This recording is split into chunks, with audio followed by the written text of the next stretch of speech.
ಮಹಾಪೌರಾಗಿ ಮಂಗೇಶ್ ಪವಾರ್ ಅವರು ಆಯ್ಕೆಯಾಗಿದ್ದಾರೆ. ಅದೇ ರೀತಿ ಉಪಮಹಾಪೌರಾಗಿ ಶ್ರೀಮತಿ ವಾಣಿ ವಿಲಾಸ್ ಜೋಶಿ ಅವರು ಆಯ್ಕೆಯಾಗಿದ್ದಾರೆ. ಅವರಿಬ್ಬರಿಗೂ ಸಹಿತ ನಾನು ಈ ಭಾಗದ ಲೋಕಸಭಾ ಸದಸ್ಯರಾಗಿ ಜನರ ಪರವಾಗಿ ಅಭಿನಂದನೆಗಳನ್ನು ನಾನು ಸಲ್ಲಿಸ್ತಾ ಇದ್ದೇನೆ. ಮತ್ತು ಅವರ ನೇತೃತ್ವದಲ್ಲಿ ಬೆಳಗಾವಿ ಮಹಾನಗರ ಇನ್ನೂ ಹೆಚ್ಚಿನ ರೀತಿಯಲ್ಲಿ ಅಭಿವೃದ್ಧಿ ಆಗಬೇಕು ಅನ್ನುವಂಥದ್ದು ನಮ್ಮೆಲ್ಲರ ಆಶಯ. ಮತ್ತು ಇಲ್ಲಿದ್ದ ಎಲ್ಲಾ ಪಕ್ಷದ ಸದಸ್ಯರಿಗೆ ನಾನು ವಿನಂತಿ ಮಾಡುವಂತದ್ದು, ಚುನಾವಣೆ ನಡೆದಂತಹ ಸಂದರ್ಭದಲ್ಲಿ ಸ್ಪರ್ಧೆ ಅನ್ನುವಂಥದ್ದು ಇರ್ತದೆ.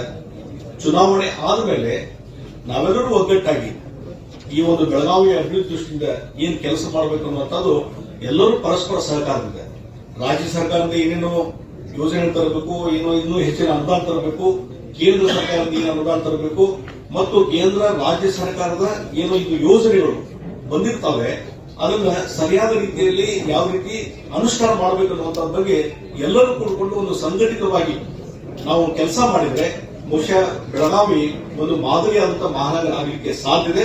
ಅದಕ್ಕೆ ಎಲ್ಲರೂ ಕೈ ಜೋಡಿಸಬೇಕು ಅನ್ನುವಂಥ ವಿನಂತಿಯನ್ನ ತಮ್ಮಲ್ಲಿ ಮಾಡ್ತಾ ಇದ್ದೇನೆ. ಮತ್ತು ನೂತನವಾದಂತಹ ಮಹಾಪೌರರು ಮತ್ತು ಉಪಮಹಾಪೌರರಿಗೆ ನಾವೆಲ್ಲರೂ ಸಹಿತ ಸಹಕಾರ ಕೊಡ್ತೀವಿ.